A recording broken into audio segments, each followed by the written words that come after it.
Ladies and gentlemen, they say politics makes strange bedfellows, but what about portaling? Is Dave Doran going to have to thank Dabo Swinney soon? Stick around for why.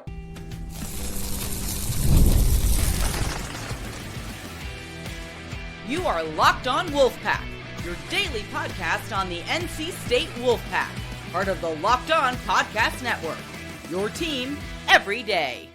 What's up, Wolfpack Nation? It's time to get locked in with Locked On. Thanks for making Locked On Wolfpack your first listen each and every day. We are free and available wherever you get your podcast and on YouTube, part of the Locked On Podcast Network, the #1 sports podcast network, your team every day. Happy Friday to all. As always, I'm Grayson Boone, joined by former Wolfpack defensive tackle Kenton Gibbs. I'm so proud of Wolfpack Nation for how much buzz the slobbering wolf is getting on social media. We're going to keep this going. I got something else to say later in the show. As you see, I got that thing on me yet again, but I got some momentum. We're going to start pushing. I've had enough of this, and we're going to get something done. More on that later. But we're going to start here on our Friday show talking about something that's very big in the college football landscape right now. It's also in the ACC. I guess the ACC is just going to change everything for everybody in the scope of one offseason. Clemson football head coach Dabo Swinney is going after Ole Miss and Pete Golding for tampering. And I want to be very clear about how I say this. This could potentially change, to Kenton's point, how everything will go forward in terms of tampering in the portal at NIL. I'm going to paraphrase this for you as best I can. So there is a former linebacker from Cal by the name of Luke Farrelly, had already committed to Clemson via the transfer portal, also had already enrolled at Clemson and started classes. Put a pin in that for just a second. So he's at Clemson, but Ole Miss stays recruiting him. They stayed on him, stayed in contact, trying to get him to change his mind, trying to offer him $2 million for a 2-year contract. Well, Dabo Swinney was kind of waiting in the shadows and just collecting evidence, unbeknownst to Pete Golding and the Ole Miss Rebels. So Dabo here on Friday in a press conference, he let the chopper sing. He let go of every receipt he had, and he told the NCAA, I got something. I'm not doing this. Here's what I have. And basically, he went on like an 8.5-minute rant of every receipt, every point of contact that Ole Miss had with Luke Farrelly. Luke Farrelly was in an 8 a.m. class reportedly when Pete Golding was reaching out, trying to offer him more money to get back in the portal and go to Ole Miss. Well, that ultimately is what happened. Luke Farrelly, after back and forth with the Clemson coaching staff, does decide to get back in the portal. This was last Friday, January the 16th. And now Dabo is red hot. And to his point, I think he should be. So, Kenton, I know that was paraphrased, but Dabo Swinney is blowing the whistle on tampering in the portal. Do you think this has major ramifications later on down the road? Oh, absolutely, and it should. This is the classic textbook case of tampering. You quite literally have not just a coach, the head coach, reaching out to a player that is committed and thusly withdrawn from the portal because he's going to his new destination, and you're just like, hey, I'm going to give you 2 times what I gave you before. And then the other part of this thing that's so confusing to me, Farrelly, why did you give them the information that you were being tampered with and then go to the place that was doing the tampering? How did you imagine this ending? Did you think that the same school that was like, oh, we need him bad from Cal, did you think that same school was going to be like, actually, you can go to Ole Miss. Everything's copacetic. After you gave them evidence of the new school cheating? Are you well? Have we taken too many hits? Have we delivered too many hits? Ultimately, this thing is going to be a major, major moment in college football because you talk about meeting the moment. NCAA, this is your turn to meet the moment. You have the opportunity, not just for the have-nots in college football, because Clemson is not a have-not in college football. Anybody who tells you they are is a liar. They're a big, fat liar. They're telling you tall tales. They're telling you fibs, as my mother would make children say, because, children aren't supposed to tell an adult that they're lying. So they're telling you whatever story you want to hear to get their desired end result if you think that this is not very clearly tampering. So I'm interested to see how this plays out. And I'm going to tell you, NC State has turned into, and I hate to say this, but it is the honest to God truth, we've turned into a bit of a feeder school for some of these bigger schools. That's just what it is. KC left after 2 years, went to Texas A&M. Hollywood Smothers left after 2 years, going to Bama. Noah Rogers left after 2 years, going to Bama. Jacarius Peak, where's Jacarius Peak going? South Carolina. Jacarius Peak, South Carolina. And mind you, that's just from this cycle. That ain't even talking about all the DBs that left last cycle. So ultimately, I see this and I say, this may be a moment where Dave Doran and company end up saying, hey, we tip our caps to you. We take our slobbering wolves off and tip them to you, Mr. Swinney, because you have earned, much of a due about something here, because this is a whole lot of something. And I'll tell you one thing. How nice has it been? Well, I guess I won't speak too soon, but up to this point of the offseason, it's been relatively quiet for us. There's been no drama, no like massive fallout situations with a player or an agent or XYZ. We've re-signed CJ Bailey. We're now recruiting some of his friends and maybe another one. We'll talk more about that later on in the show. It's been a low stress, no drama type of offseason for NC State. And that's, I don't want to say it's going to be increasingly rare, but it might be, because as time goes by, there's only going to be more money that teams are getting every season. And with more money comes bigger contracts, which would probably lead to more tampering. And so I think this is why this might be a landmark instance in terms of the NCAA and how they handle stuff like this, because it happens a lot. And whether it comes to light or not, there's a very dark history of like under the table stuff. And it's not just SEC or Big 10 or Big 12 or ACC. It's all over the place. It's in football. It's in basketball. Have to imagine baseball wouldn't even be excluded from that. It's been everywhere. It's been for a while. But again, with the portal wide open, NIL is just running rampant. Now you have rev share baked in the equation, which is exponentially more money. Teams are doing brand deals. They also announced you can have a corporate sponsor on your jersey now. That's going to be even more money to be expendable. To figure out regulations on tampering, I do think it is necessary. Not really ironic, but like, of course it was Dabo Swinney to be the one that's going to blow the whistle. If you had to pick a college football coach, a major college football coach that was going to do this, I think we all probably would have landed on Dabo Swinney one way or another.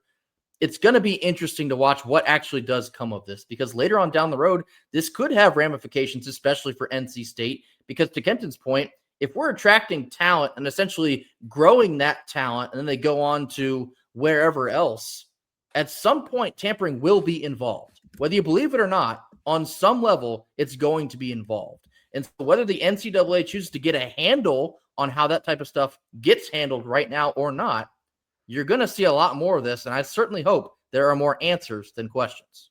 The only person more likely to blow the whistle on anything than Dabo Swinney on tampering would probably be Too Short. If you know, you know. But with that being said, this was always coming. This was always coming. We always knew that, like, hey, at some point in time, somebody's going to get too reckless, because I talked about how loose the perimeters were and the fact that there were a billion ways that you could go around it. But let's just be honest, right? We all know if the security at the gate is letting anybody in with anything, and they're told not to check for stuff except for one thing, somebody's going to bring that one thing in because security's not checking. And that's what Golding and company did. Security said, bring in whatever you want, just no firearms. They were the one that said, oh no, I'm walking in with my piece on me. They were the ones to do it, and they got caught. So ultimately, I hope that this leads to a very severe penalty, number one. But number two, a reimagining of what tampering is, because you just should not be allowed to do certain things to entice players into the portal. I am of the belief that a lot of people have done things that violate the spirit of tampering, but not the rule as it is written of tampering. Now that the rule of tampering has been violated in such an egregious way, hopefully we can get back to potentially legislating out to the spirit. And on that note, some of the finer print that I didn't hit when I was paraphrasing. So the official story, according to Dabo Swinney, is that the agent of Luke Farrelly was in contact with Clemson saying, hey, Ole Miss is still contacting Luke. I don't know if you guys want to start keeping tabs on that, but this is what's going down. So then Dabo had his GM contact the Ole Miss GM. The Ole Miss GM came back and said, I have nothing to do with this. However, Pete Golding, who's the head coach now, he typically tends to play by his own rules. Quote, that's just what Pete Golding does, unquote. That pretty much proves exactly what Kenton's talking about. You're always going to have one guy that's going to mess it up for the rest of the class that thinks he can get away with everything because he's been doing it for however long. So this will be, in my estimation, probably a landmark ordeal in terms of tampering. Mensah and Duke is kind of handling the portal nonsense in itself and contracts. So you're getting the whole shebang in the ACC this offseason about what not to do and maybe what to expect in the future. This is certainly something to keep an eye on. Coming up next, we're going to switch gears into some NC State basketball. They are back on the road on Saturday, an afternoon tip-off in Pittsburgh, a game that's both a can't lose and a must win. We'll tell you why after a quick word from our sponsors. Our first Friday sponsor is FanDuel. FanDuel is officially in playoff mode. Every game day during the NFL playoffs, FanDuel is giving customers even more ways to get in on the action. Because right now, every NFL playoff game day, which is coming up yet again on Sunday, FanDuel users will get a profit boost pack waiting for them inside of the app. And each game day, you'll see that pack loaded with multiple profit boosts that you can apply to the bets that you love the most. These boosts will let you lean into your game day instincts, whether you're backing momentum, defense, quarterback play, or just flat out coaching. The boost will give you more juice on the bets that you already love instead of forcing you to try out something new. Every play feels bigger, and the boost will make your bets feel that way too. You make the picks and then apply your profit boost to go even bigger with payouts to get the playoffs rolling. So visit FanDuel.com, the official sportsbook partner of the NFL. Grab your profit boost pack every NFL playoff game day, only on FanDuel. Middle portion of our Friday show, switching over to the hard court for NC State men's basketball. Back in action on Saturday afternoon, a noon tip-off in Pittsburgh. NC State is a 5.5-point favorite on the road, which is kind of surprising to me because Pitt is currently last in the ACC. So whether that's Vegas expecting Pitt to play up or NC State to play down, or maybe it just will be a tight game, only 5 points after the last couple road games, which is a ranked win at Clemson, a 44-point drubbing of FSU. We also had an 8-point win on the road at Boston College. Kenton, what are your thoughts about relatively a lower spread against the worst team in the ACC? What does Vegas know? Did they kidnap Darian up there in Pittsburgh? Do they got our boy P2 chained up somewhere in the back? It's got to be something like that, because what do they know that they're like, hey, this team that just beat a bad team by 40-something is now only favored by 5? And I get it. The Georgia Tech loss was a bad loss. Georgia Tech loss was at home. It was either way it goes. I think it was one of those things where it was like, I'm looking and saying, I'd be shocked if this team only won this game by 5 points. I'd be shocked only because this is a team that played extremely well against a Clemson team that appeared to be peaking. And this is a team that talent-wise is head and shoulders above Pitt. But then again, we can say the same thing about Georgia Tech. And we saw how that turned out. And look, I mean, Pitt has lost 5 of their last 6 games. So they're in a rough spot right now. That includes a loss this week to Boston College. Yikes. You lost to Louisville by 41 points. You lost to Syracuse by 11. You lost to Clemson by 5. And you also lost to Miami by 7. Now, the one win in the mix of that, they beat Georgia Tech by 23 points on the road. So that's kind of the example we've been propping up, that like anything can happen in the ACC. But based on how they've been playing lately, I don't know how that happened, especially because Georgia Tech didn't look, hopeless against us, especially because they won. But I say all that to say Pitt's not a good team right now. And in fact, I wouldn't at all be surprised if this ends up in Jeff Capel getting fired up there, because I think he's been kind of on the hot seat, and the way this year is currently pacing for them, I don't think it ends well. So for the NC State part of this thing, focus on us. This game needs to be about NC State. We just spoke all week about how great that Clemson win was, how disappointing that Georgia Tech loss was, and you have a prime opportunity to really get something cooking here, because your next 5 or 6 games are all what I perceive to be winnable games. Now, one of the most famous Kentonisms on here, every game is winnable, every game is losable. That remains true. But this is a can't-lose basketball game for NC State. You have to handle your business against an inferior opponent. You're absolutely right there. And the reality is, like you said, anything can happen on any night. We've seen a team that Pitt beat by 20 beat us.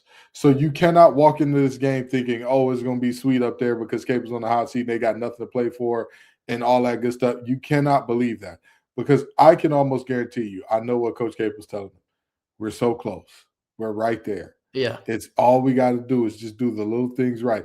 And you know what helps the team believe we are close, we are right there, even if they stink? Hanging in there with good teams, beating good teams. If they hang in there long enough, if Will Wade and company allow them to hang in and make this game close and all that back and forth and all that, that's what they want. That's what they want. But the minute you decide, you know what? We are who we are. We are who we are. We're not playing around. We're not going to, let you all keep this close to where, all it takes is a fluke 3 here and there, and next thing you know, you're winning the ball game. We need to establish early. This is our game. We're not stuck on this court with you. You're stuck on this court with us for the next 40 minutes. Some of y'all are going to shudder when I tell you this. In fact, I might do it myself, but Pitt doesn't shoot very well. The last couple of times I've said that, somebody's gone off for like 25 or 30 points. I might end up ripping some hair out if that happens again. But they only shoot from the perimeter at about 34%. We're closer to 40. We rebound better than them. We assist better than them. We play better defense than them. We turn the ball over less than them. We're better at the foul line. We are a better team in virtually every single capacity you can look at. So what does NC State have to do? Play your game. Execute. Get off the bus. Do whatever you got to do to get locked in and take no prisoners in a game like this one. I kind of compare this to the first game we already played against Wake Forest. Pitt's going to try and muck this game up, to Kenton's point. They want this to be a low-scoring, ugly rock fight. They want to be able to linger, just stick around between like 4, 5, 6, 7, 8 points there late in the second half so they can just chip away. Kind of like how the Georgia Tech game went, unfortunately for us. They just want to chip away, keep it close, blow them out. Leave no doubt. Just take care of your business. You are the better basketball team. Go out there and prove it for all 40 minutes. Absolutely. Like Grayson said, from tip to final buzzer, make it clear. Honestly, Grayson and I talked about the only consistent thing about this team has been inconsistency. I want to see them make a statement in this game. Yeah. I want this to be a statement game to say, hey, this is who we are. This is what y'all got. We hit y'all with the NC State version of Hurley. They better get us now. They better get us now. And you didn't get us. So it's over for you. I want to see a statement. That's what I want to see. That's what would make my heart smile. A team that goes out there and says, you know what? Put the baby to sleep early. Go ahead, put them down. Don't let them get no hope. Don't let them, it's like when you're racing your nephews and nieces, it's never close. But when you start whooping them, those first 2 to 3 strides, you got to make it clear. Hey, Uncle was an athlete in the family, okay? You got to make it clear. When that turkey bowl come up and they throw that streak route, I don't know why they wanted to baptize you with this 50-50 ball, but you got to do it. This is what NC State has to do. Put it away early. I think it's a great point because we've talked about what this team does with momentum when they've had it. So far, they fumbled it. And you're coming off of a ranked road win at Clemson. What do you do now?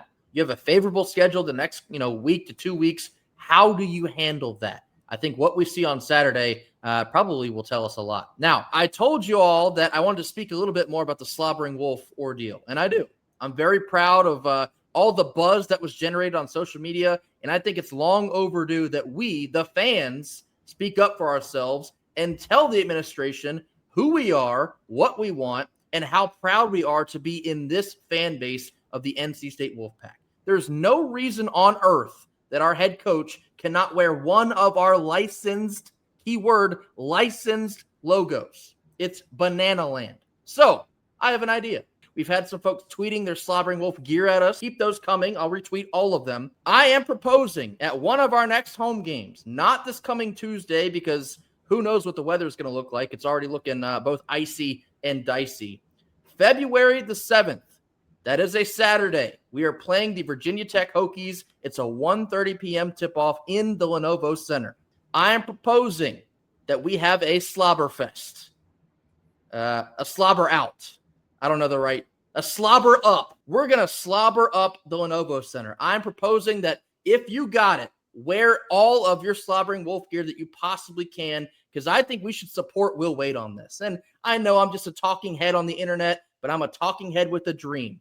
I'm tired of NC State getting pushed around in terms of branding and marketing and always playing third fiddle in the state of North Carolina. No more. We want a reckoning. We got to take this into our own hands. We're having a slobber out, slobber fest, a slobber up in the Lenovo Center, February the 7th. That is a Saturday. No excuses. It's not a weeknight. You don't got to put your kids to bed. It's a 1:30 p.m. tip-off. Bring your best slobbering wolf gear. Where my real slobber is at. That's what I want to know.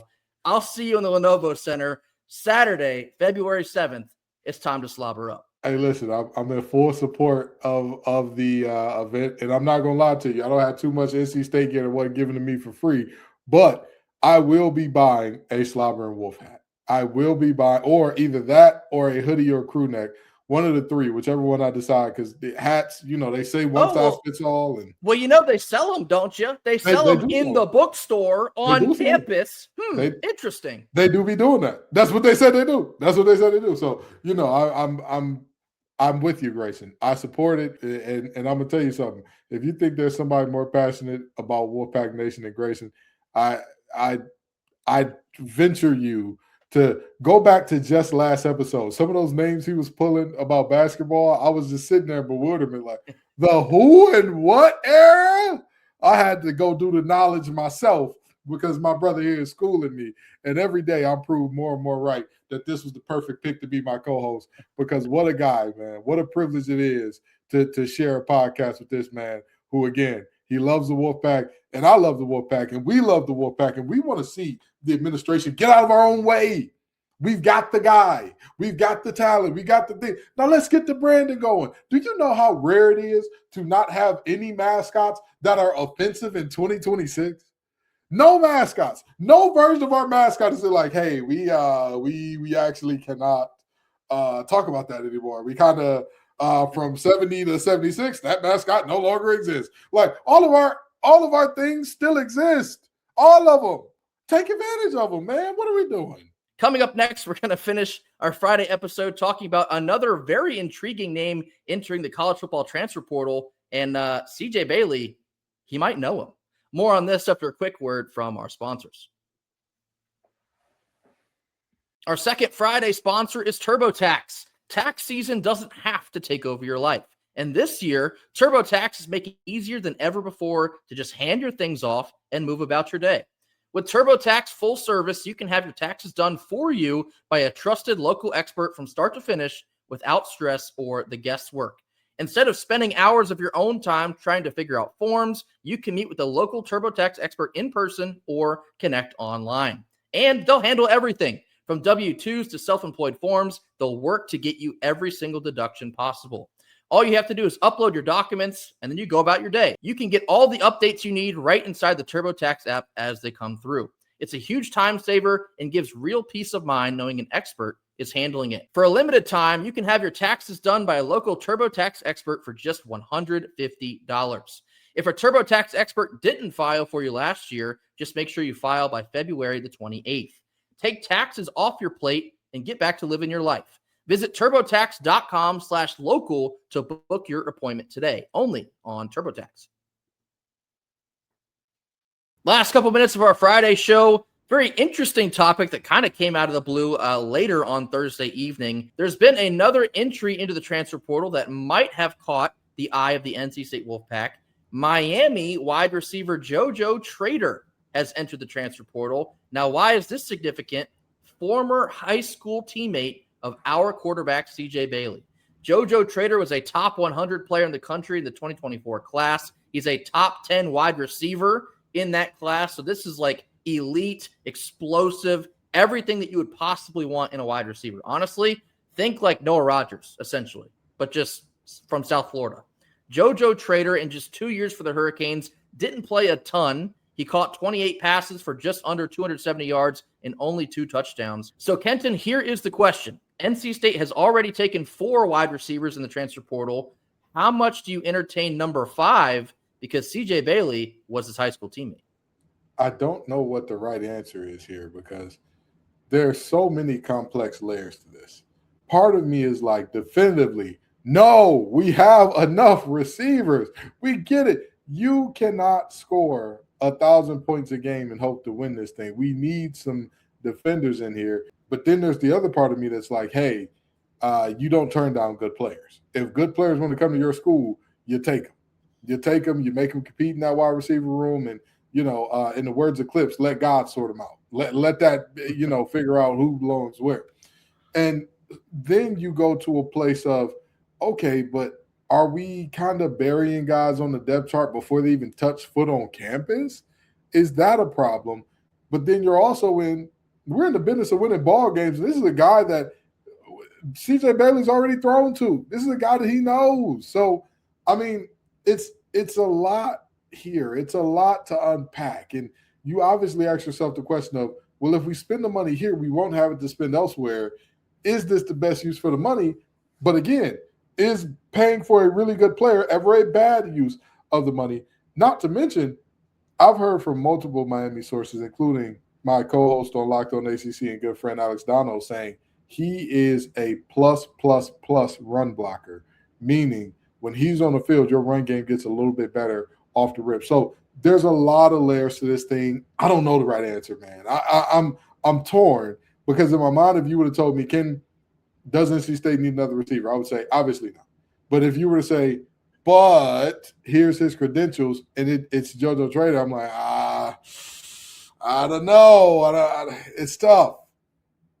It's a very difficult and multi-layered question like you laid out. And honestly, you've already basically said all my talking points. Point number 1 here, NC State should try to improve their roster at every single turn. If you can go out and get what was a former top 10 wide receiver, you do what you can to make that happen. Now, the other half of that equation is, yes, we have already taken 4 wide receivers from the pool. So by nature, you would be automatically burying either somebody that's already on the roster or somebody that you just brought in to hopefully contribute this year. But here's the thing. It is what it is. To Kenton's point, you're in the business of winning ball games. And however you can go about doing that, that needs to be your game plan. Now, the other half, there's going to be 3 halves to this equation. You still need help on the defense. And we just talked about it yesterday. The linebacking room right now is thin. In fact, so is the defensive line. And if you can use, whatever money is at stake here, I don't really know what kind of value gets placed on JoJo Trader. He's only caught, like I said, less than 30 balls, played very sparingly in 2 seasons. What does he kind of attract in that sense? We don't know. But if this is a sizable amount of money, in my opinion, I think you're better suited to try and help your defense. Hard player to turn your nose up at, because remember last year we kind of had the same conversation about Nathan Leacock, who ended up going down the street, and don't know why he did that, but we ended up passing up on him. And I thought, he probably could have helped us. Well, didn't, so on, so forth. Here it is in another form. C.J. Bailey already has built-in chemistry with the guy because they were teammates in high school. Also, former teammate of Jeremiah Smith, who is perhaps the best player in the country up at Ohio State. How do you say no to this guy, especially if he wants to come to NC State? I don't have the answer to that question, but I think this is a very interesting hypothetical to ponder here. That will do it for us here on Friday. As always, thank you all so much for joining us. Be sure to hit that like button, drop your comments in the comment box, mash that subscribe button if you have not already. We'll catch you all tomorrow on Saturday. Hopefully we still have power.